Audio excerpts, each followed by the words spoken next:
My God, he actually was the marijuana expert.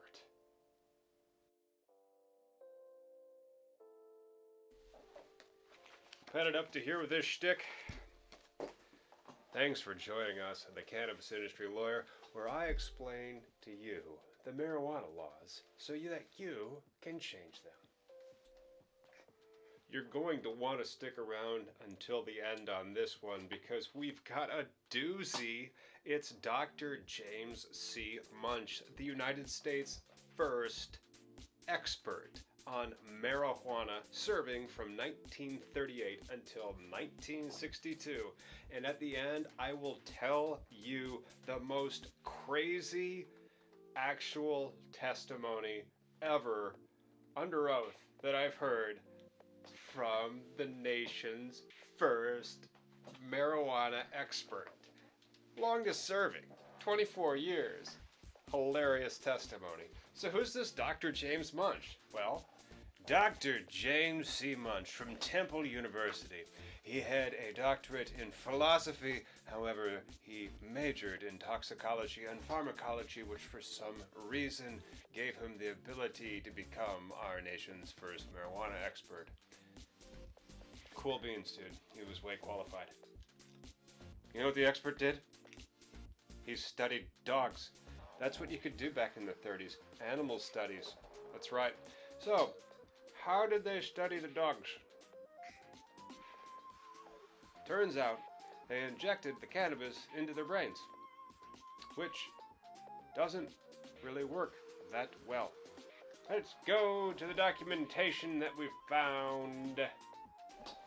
What else made Dr. Munch so immensely qualified to be the nation's first marijuana expert?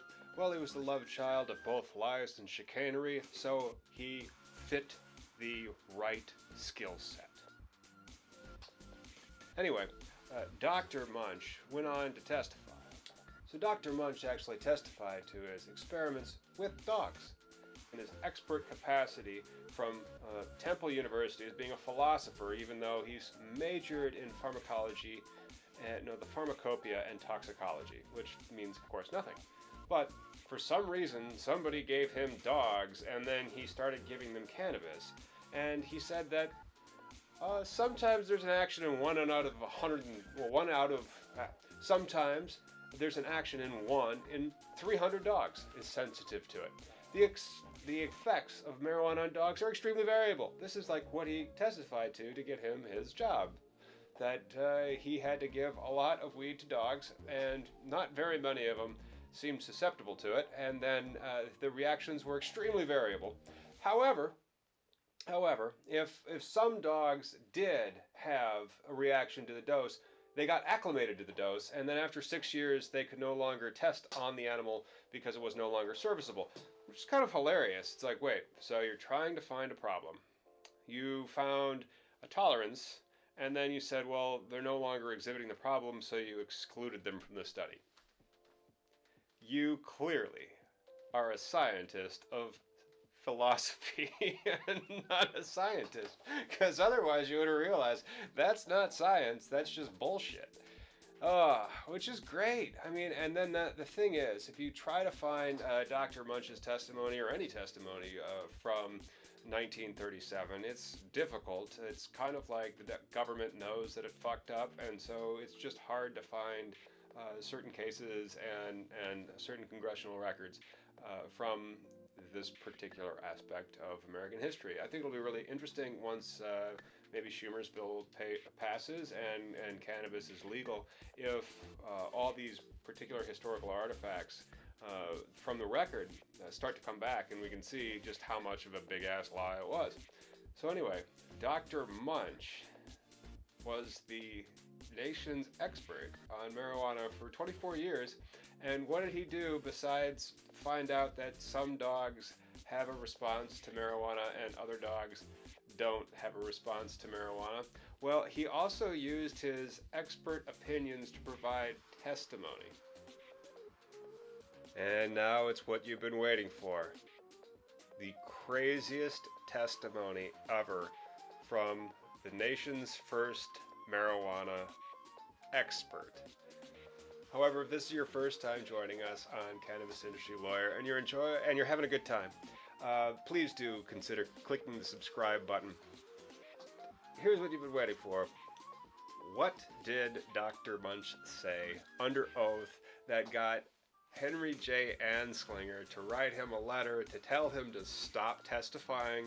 It got two girls from the Jersey Shore off of their murder conviction because of temporary insanity. That's how insane the marijuana law's inception was back in the 1930s.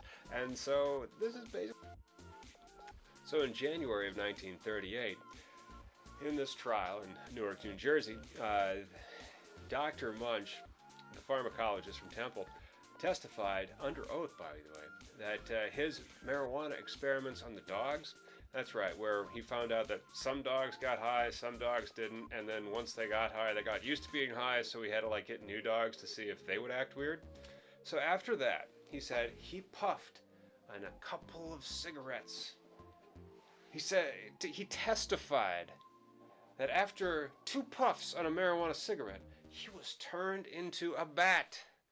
He then claimed he flew around the room and into a 200-foot deep inkwell, and that's how crazy marijuana would make you. And boom, just like that, there goes the conviction against these 2 murdering women. Because I'm sure he was an expert at the time. Give me my mortarboard. I need to seem more credentialed in my testimony about me becoming a bat because I've had 2 puffs of a marijuana cigarette. It's 1938, everybody. Nobody will know the difference. Nobody will know. So, Anslinger had to actually write the guy a letter to tell him to get the fuck off the witness stand because he was jeopardizing this new bullshit law called marijuana prohibition, which was really good because it was the 1930s and strikebreakers and other people, and they had just legalized alcohol, so what happened to all the G-men? They became the DEA. So, hope that you've enjoyed this. I hope that this doesn't make you feel good about, your marijuana laws. Again, it's the Cannabis Industry Lawyer. We explain the marijuana laws so you can change them. Take this one, put it in your hat, and tell somebody how insane the first marijuana expert for our country was. And that's why it really just needs to end. See you soon.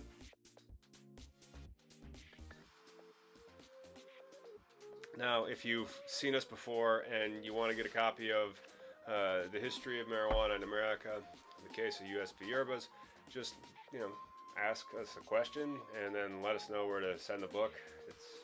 We really aren't trying to sell it. You can buy it. Why? Anyway,